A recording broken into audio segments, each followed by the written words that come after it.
You forgot the first rule of remakes, Jill. Don't fuck with the original.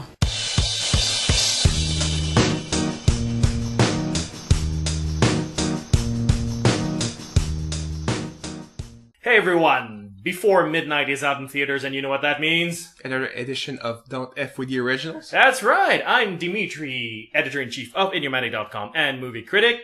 And I'm Nicholas, video game correspondent for Idiomatic. So, as I mentioned, Richard Linklater's Before Midnight is out, and as you might have guessed, that means we're going to talk about the original movie that started the trilogy, that's Before Sunrise. I'm kind of surprised it's a trilogy, though, but, you know. Yeah? Before Midnight came out. Yeah. I could never figure out which one was the first, Before Sunrise or Before Sunset. Just in terms of titles. Like, obviously, when you see the movie, there's one that says, like, hey, remember when we met 9 years ago? You know that's the second one. But in terms of title, every time, like, oh, wait, which one is that? Twilight makes it clear. It's a clear progression, from Twilight to A New Moon to an Eclipse to exact kind of logical progression, sort of, I guess. Go Twilight. Go Twilight. And that's why Twilight is better than Before Sunset. Oh my god. Get angry emails. Hipster heads exploding everywhere. Okay, so obviously this is a beloved movie. I kind of wish Chris was here because he loves this franchise. For those of you who don't know who I'm talking about, Chris from the Dreamer's Edge podcast. If you want that sort of opinion from somebody who loves that stuff and breathe it, come check us out at idiomatic.com, the Dreamer's Edge podcast. He's there regularly. He loves that sort of stuff, but he's not here, so we're going to keep on talking. Hey! All right. Yay! So, we have a lot of material to go through, and the synopsis is going to take all of 5 seconds. Okay, 1, 2, 3, go. Alright, so, Jesse, an American traveler, is in a train from Budapest to Vienna, meets a French traveler by the name of Celine. They hit it off pretty good. They start having a conversation, which leads into an entire day spent together in Vienna, or rather an entire night spent together in Vienna, where they have sort of the encounter of a lifetime. And that's pretty much it. Indeed. I know, 25 seconds instead of 5, right? Yeah, I know. I was looking at my watch there. You're going a little bit over time there. A little you can just speed up the tape there. So the big hook of the movie, for those of you who haven't seen it is an hour and a half of just two people talking. Nothing else happens. Be warned.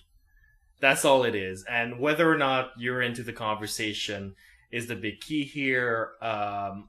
The beauty of it is that it is a special conversation. It is a conversation that feels more like real people talk than Hollywood people talking that functional way. Okay. Having said that, I know for a fact that you don't like this movie at all. Well, when they meet on the train, mm-hmm. and he talks about a project he has, he wants to do on community TV of filming like 365 people for 24 hours, and just filming their life for 24 hours and then showing it on TV. And then her reaction is like, wow, that will be completely boring. Well, I completely agree with her on that point. Yeah. That's pretty much how I felt about that movie. I mean, yeah, they're having conversation, they're falling in love, but it's, this is a conversation I would rather be having with another person than listening to people I don't know having. Mm. It's like a true, real conversation, and those are conversations you have every day. And I don't see the point of sitting down and looking at two people having a regular conversation on screen. If they're talking about, aliens attacking the Earth, that's something that, this is new to me. This is interesting. I haven't seen that.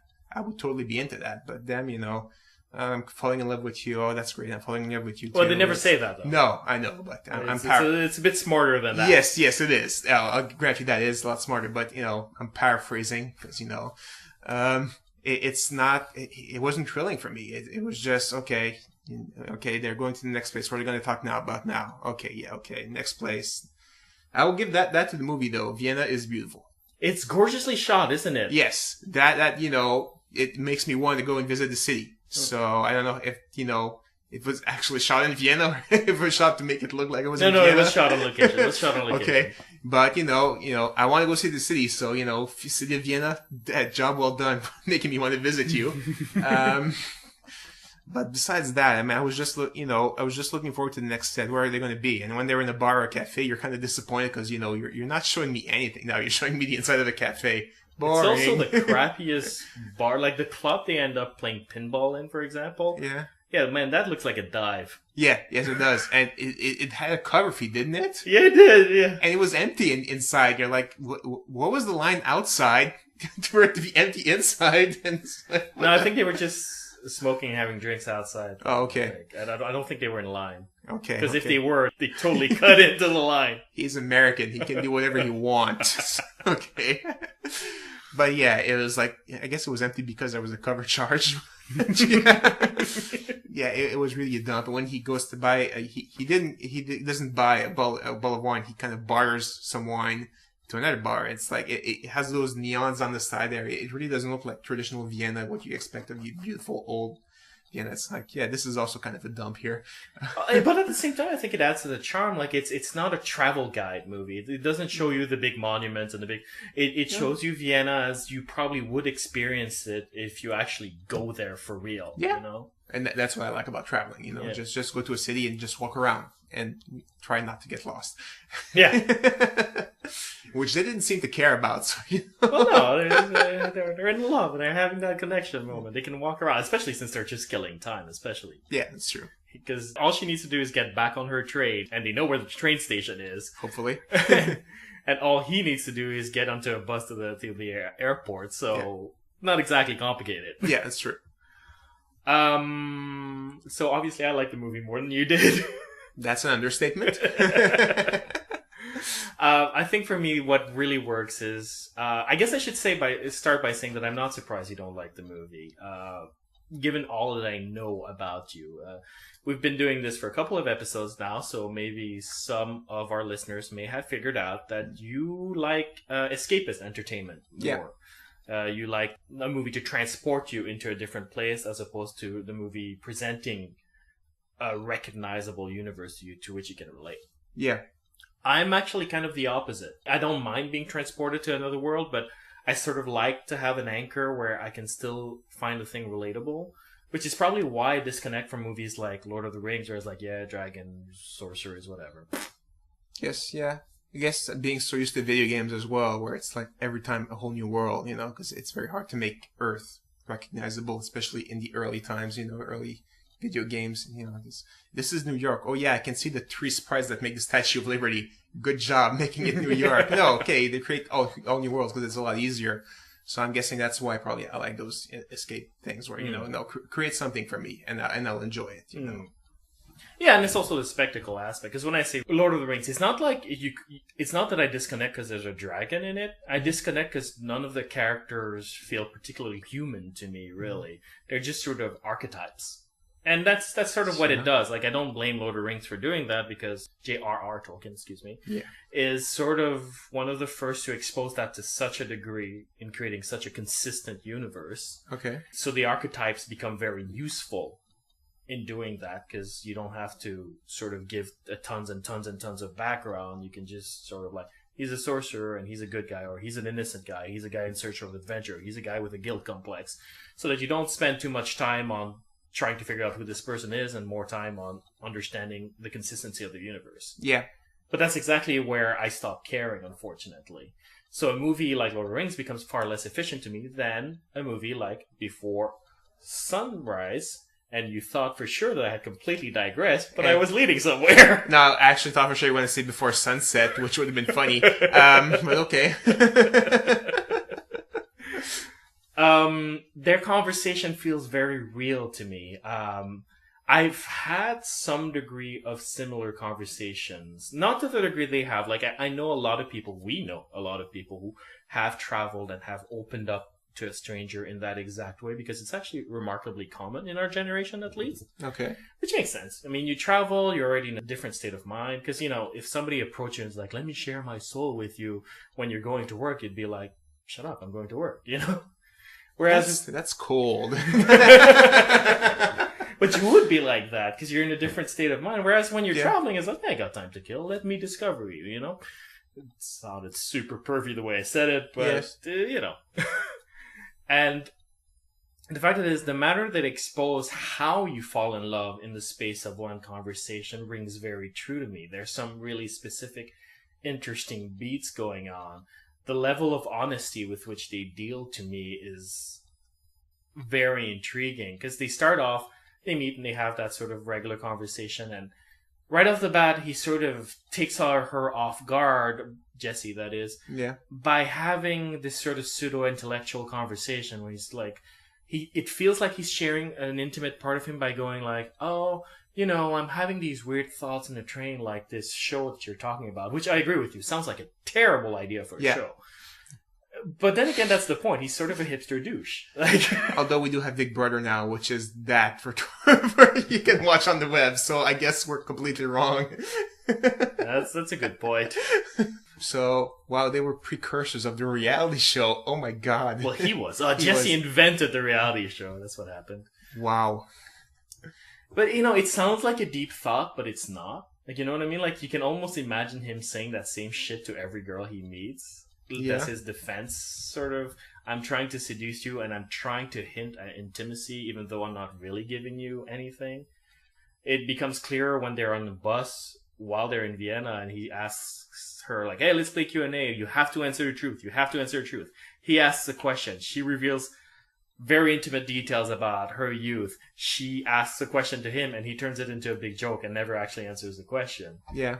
He's not being fully honest despite pretending to be opening up, you know?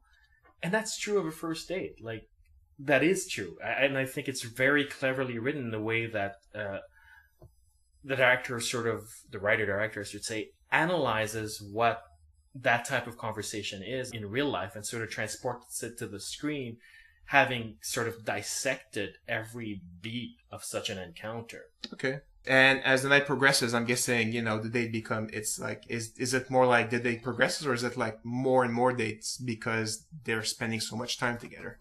No, I think there's a real connection that is forged from it, mostly because she calls him on his crap, you know? Like, Okay. there's two scenes that are interesting where he sort of reveals his hipster douchiness a lot more, where, you know, they meet a fortune teller. Yeah. And the fortune teller, obviously, you know, fortune teller's not real, even in that universe. Yeah. And she's just doing some reading, palm reading, and, you know, it's just the generic stuff. But she's saying sweet things that are sort of romantic and cute and poetic in their own right. And Celine is sort of like, that was fun, that was cute. Like, she doesn't actually say that she believes in it or anything. She's just like, that was fun. And he's like, well, you know, that's all fake. And he's like, I'm the smartest guy in the room still, right? Right? It's like, calm down, buddy. Calm down. Yeah. Then they have another encounter with a poet. A poet, exactly. Yeah. Where instead of asking for money, the poet goes like, well, tell you what, give me a word. I'll write a poem about that word. And if you like the poem, I'll give it to you. And maybe you can give me some money for the poem, which is actually kind of neat. Like, yeah.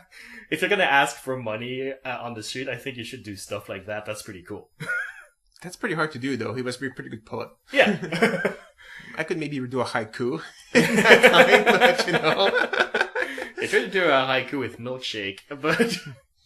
Milkshake is cold. Brr. Brr, brr, brr, brr, brr. And again, he has the same reaction where she's like, wow, that was a lovely poem. He's like, well, he probably wrote it before, right? You realize that? I'm still the smartest guy in the room. And what's kind of cute is that it's not, she doesn't ignore that. She sort of calls him on it. I was like, my God, you're insecure, buddy. Like, she calls him a rooster or something, or a rooster dick or something like that. It's actually kind of cute. Yeah.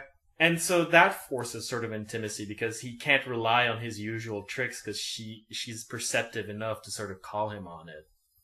And she has her own flaws too. She's sort of steadfast. She sort of retreats in herself when a subject gets too confrontational because she doesn't like to let go of her ideas. But when the ideas are too challenged, she just stops talking about them. She does that when she starts talking about feminism, and he starts sort of challenging her views about that. And her views are not simple. They're very complex views. He's asking legitimate questions about them. And she's like, okay, I'm done with that conversation. It's like, she just cuts it short, you know? Yeah. And he also notices. So because they call each other on each other's shit, I think there's a connection being forged that way. And okay. I find that's also true. I think the people the women I fall in love with, I I can distinctly remember when I've fallen in love with them. When I've decided, it's like, oh my god, this chick is awesome. And it's usually when they call me on my shit, or when they say something really smart and interesting about the world that I sort of didn't expect at that exact moment. Okay. So that's something I could really relate to in terms of how their connection is forged. That's interesting. I fall in love with a chick when I learn she plays video games, so it's completely different. And at the same time, there's false intimacy. Is also, the movie's really honest about the fact that this sort of encounter that feels like you've bared your soul, only to a certain degree. Yeah. She only admits his feelings to him by faking a conversation with her friend, by going like, "Oh, pretend you're my friend and I'm calling you," and then she says how she feels about him, and it's just because, like, yeah, it's really awkward to say that in a person's face and not go like, "Yeah, they're gonna run out the door," you know. Yeah. That's weird though, because that conversation on the phone felt even more awkward to me than just saying it directly. It's just, I would be in there and like other people like, what are these two doofuses doing over there? And the beauty of that kind of scene, though, is like it's also introduced by just showing the cafe, where they show everybody having intimate conversations at a cafe, because that's what a cafe is for. Yeah, I guess. or drinking coffee, either or. Yeah. More about the main heroes. I think it represents very much Jesse and Celine's conversation. How we think in our 20s. It's full of very abstract ideals and sort of steadfast positions on issues. Yeah, I remember being like that. Yeah, exactly. Yeah. That's what I think is why the movie's celebrated, because it's written in such a way that you really can believe in these characters in a way that you can't necessarily believe in characters in most movies. Okay. So you think that movie more resonate towards that age group, like teens to early 30s, or you think everybody from even late 60s love that thing? Well, I think younger, there's no way you can relate to it. Okay. I think older, maybe you might remember how you were when you were of that age. That's interesting. And another thing that's interesting, just on a filmmaking point of view, and I know I'm rambling on. It's just because I know you sort of like, yeah, the movie was boring. Well, I can describe the Flash game I was playing, while I was watching the movie, if you really care for that. Well, actually, let's digress about the game. There's a scene where they play pinball while talking. Yeah. And you can actually see the pinball machine, so the actors are actually playing pinball for real while saying their lines. You can see them play the machine, but it's shot from the side, so you don't see the ball actually going anywhere. Well, it depends which shot. Yeah. It depends which shot. There's the shot when mostly she plays, especially, where you can't see it very well, but when he plays, they take a different angle, you can see. Yeah, he's pretty good. He's playing for... Yeah, he is pretty good. And I think the actors were playing for real and were just switching places for real while saying their lines, because you could tell, like, Celine, or Julie Dipley, was, like, really losing patience with it, where she's like, damn it, like I can't last more than 5 seconds. Like, every time they switch places, and she's like, oh, I just started and I have to switch place again. Yeah, she was really, I don't think those curse words were actually in the script. I think she's just, merde, it's like every time, and she's just moving around again. Because she never stays there for more than 2 seconds. Yeah. It's hilarious. Which I don't get, because pinball is probably the easiest game ever. As long as you're not unlucky and it doesn't go straight through the middle, you should be fine. Yeah, but actually, I find that's the thing with pinball, though. There is a zone that you don't control. It is the size of the ball, and if it goes in that zone, there's nothing you can do. Yeah. And that happens actually remarkably a lot. I find that the pinballs are often designed to maximize the chances of that ball falling in that I don't hole. know. I think the trick is not to aim for anything. Just keep the ball in. If you start aiming for stuff, that's the stuff where the ball is going to go back. Okay. I just shoot, and if stuff happens, it happens. I just end up playing very long time, because I always get the ball back on the flippers. That was a tip for pinball for you kids. Yay! But now that we're in the nitty-gritty of it, that's the thing. The pinball scene and all the stuff. You mentioned how Vienna looks gorgeous. Yeah. It's a movie that's very cleverly shot, because it's an hour and a half of 2 people talking. There are only so many ways you can shoot Ethan Hawke's face before it gets really boring. And I find that the movie actually finds clever ways of always keeping the visuals fairly dynamic. Yeah, the pinball was one thing. You're right. I didn't, you don't think about it when you're watching it, but now looking back, yeah, that was a completely different scene where they're just, pretty much rotating around each other as they're playing the pinball game. Other times they're walking next to the, I think it's the Danube in Vienna. Yeah. There is one disappointment I have at some point, because they do meet other characters once in a while, but they just stay for about the length of a scene. Yeah, when they first get into Vienna, I think is the only time they really talk to other people. Yeah, pretty much. And they meet two guys who at first are pretty moderately hostile in that sort of Eurotrash, passive-aggressive way. It was funny. Hey, it was great. Yeah. It was a great scene. Yeah. It's like, they asked, do you speak English or something? And, basically the first thing the guy asked was, why can't you guys speak German? Why can't you guys ever speak German? He said, just for once. For once. And what was that supposed to mean? It's nothing. It turns out it's two actors who are, amateur actors. Yeah. That set up this play about this sick cow that thinks it's a dog. In India, set in India, I think. Yeah. That play sounded like the most awesome thing ever. I know. And I was hoping, I was like, they're going to have to go see that play. Come on. I was thinking, okay, they're only spending one night in Vienna, so that might be too long just to see the whole play. But I wanted to see that play with that actor that was so proud he was going to be playing that cow. It's like, I want to see this, and it never reached the play. I know. But it's not the screenplay has forgotten, because they bring up the play again near the end. Like we missed the cow play. It's like, yeah, you did. I guess it shows how in love that they are, that they would be willing to miss that awesome sounding play for their conversation. It means they're really into each other, because there's very little that would have kept me away from that play. Yes. Okay, I have a question for you, and this goes into mild spoiler territory, people, but since it's a trilogy, you probably have an idea of where the story is going, but it ends with them promising to see each other again in 6 months. Yeah. Now, taking aside the fact that there are sequels... Let's not talk about... Let's spoil about the sequels later, because I didn't see them. Okay. Do you think that they're going to meet in 6 months? The fact that they did not take contact information, I'm saying no. There's always stuff that happens, even if you have the best intentions. You say, okay, I'm going to see you again in 6 months, and 3 days before you're supposed to leave, you break your leg. You would really want to see that person again, but you can't fly or you can't travel because your leg is broken.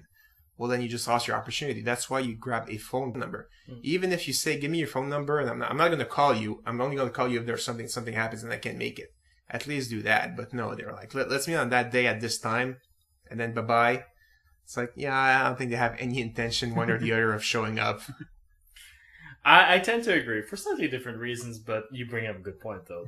And they are very explicit about not giving each other contact information. It's not like it's a plot hole in the writing. No. They bring it up, and those kids really don't want to give each other contact information. Yeah.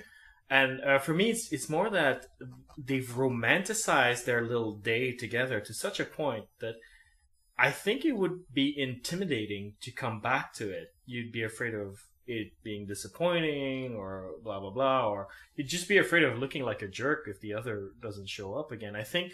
It's not like a jerk, more like an idiot if the other doesn't show up. You feel like a jerk if you don't show up and then you learn that the person was there. Jerk in the pre-80s sense. Oh, really? Mm-hmm. I didn't know there was different senses to the word jerk. Yeah. Jerk is an idiot pre-80s. Oh, interesting. Like, especially these two, I think at least one of them would have been like, I prefer to keep this ideal of this other person and never challenge that ideal, never endanger it, and so they wouldn't show up. But do they even have ideals? Because they know that the other person is not perfect. As you mentioned before, Dave pointed out, they know each other's, defects, and, they've been called out on them. So, but they're not annoyed by them, though. I guess. No, they're still crazy in love by the time they leave each other. Yeah. But they do mention, I think, in point of the conversation, that eventually you get tired, that you get tired of yourself because you're with yourself all the time. So you eventually get tired of other people as well. That's true. So I don't know. They know there are certain things that that is wrong with your person, and you're thinking maybe that eventually get on my nerves. So do I really want to risk it, or do you want to keep a memory of that person being nice? So I guess I guess you're right in that case. Also, it's pretty expensive to fly from California to Vienna. I know. For her, it's no big deal, right? Yeah. Because she lives in Paris. Whereas for him, like that's quite an investment to go there and run the risk of, being jerked around. Yeah. Unless he gets to see Vienna again or something. He gets to visit more. Well, yeah, it's true that one day at one place, you don't get to visit that much. Yeah. So, yeah. All right, so the question we always ask, would you recommend Before Sunrise? It really depends on what you like. I mean, I would not recommend it personally, but, if you don't like those kinds of real things and just people talking, don't watch that movie. It's a complete waste of time. If you're more like Dimitri and you kind of like the real stuff, yeah, it's completely for you. I can see that. Yeah, I'm as you might have guessed, I'm going to go ahead and recommend it. Look, there's no other movie like it, to be perfectly blunt. Well, apart from the movies in the same series, I suppose. Okay. But there's no other movie like these three movies. And just for that reason, if you're into cinema, I think it's worthwhile to add it to your catalog. And if you're in your 20s, by all means, there's a fair chance that you're going to see yourself in these characters and maybe learn a little bit about yourself. Or just sort of inflate your vision of yourself and think you're way more romantic than you actually are. But either way, it's a fun experience. Yeah. All right, so Before Midnight, where again, it's another conversation with these two characters, and we get to catch up with them when they're in their 40s. Wow. So they talk about Geritol and stuff like that. 40s, really? Yeah, yes. 40s. Yes. Okay. When you hit 40, your life is over. That's my theory. And that's why you've been 22 for 10 years now. 24. But yes, I mean, if the movie really has a cult following, you really need to keep to the original and keep the same thing going. Although if they talk about stuff from, that concerns in their 40s, is that going to really attract, the 20s and, the teens? Well, I think it's going to attract the people who fell in love with the first movie and second movie, because it will follow their progression into life, if you will. Okay. So that should be perfect, If it's on a trend like that, if it's going great, and also the director is getting older, so they know what they're writing and, directing about. So yeah, keep stay the course, is what I'm saying. I agree, and yet. Really? Yeah, the thing about it is, one of the things about Before Sunrise and also Before Sunset, it's incredibly romantic to a certain degree. It's romantic in this hipster way that I personally detach from, because I'm a much more guarded person emotionally. Like, I would never have the sort of adventure this guy has, because I'm a more guarded person by nature. I would just sort of start interviewing the person that's talking to me instead of revealing anything about myself. That's just my nature, which is probably why I became a writer and an entertainer, because I feel more comfortable bearing my soul on a page and on a stage than I do just talking to a stranger. Yeah. Which is weird, but there you go. That's my life. Awesome. And, but it is sort of a romantic ideal that they're presenting with these characters. It's sort of like, I've had this encounter once in a lifetime. And I've actually had that myself. Like, there are women in my life that I've had this moment where, I could have gone on and dumped the girlfriend I was with and gone on with that person. Yeah. And sometimes I wonder what my life would have been if I had done that instead of going with another path.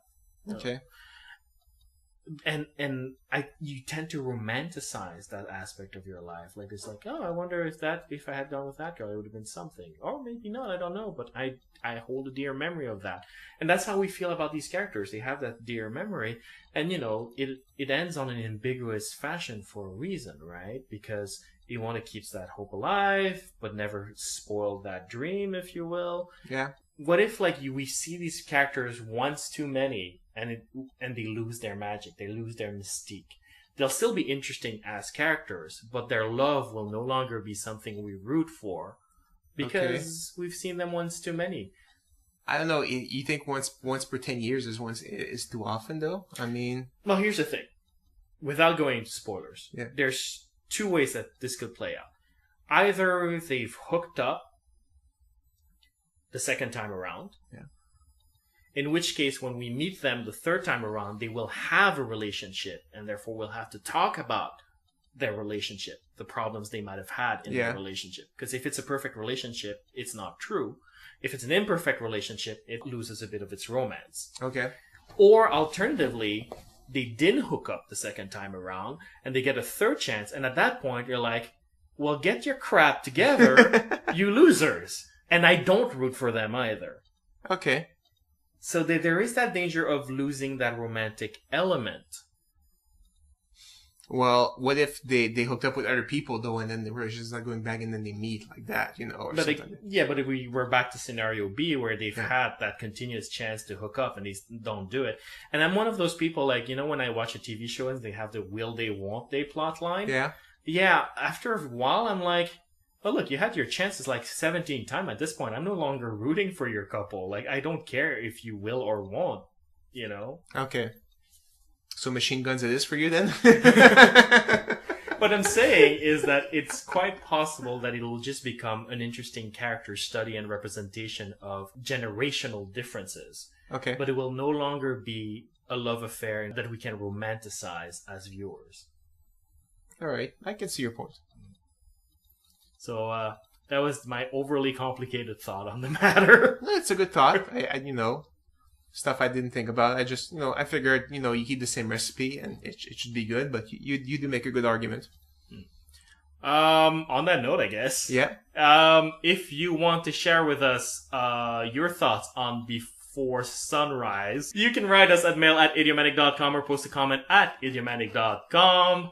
We actually expect a fair bit of comments on this because I know how passionate this movie makes people, so we totally want to read your thoughts on it. And if you can like us on Facebook, that would be awesome. We're also on Twitter. We're also on iTunes. And we will see you in just a few days because we're now officially moving from Monday to Thursday to leave space for a new podcast series, the Idiomatic Top 3.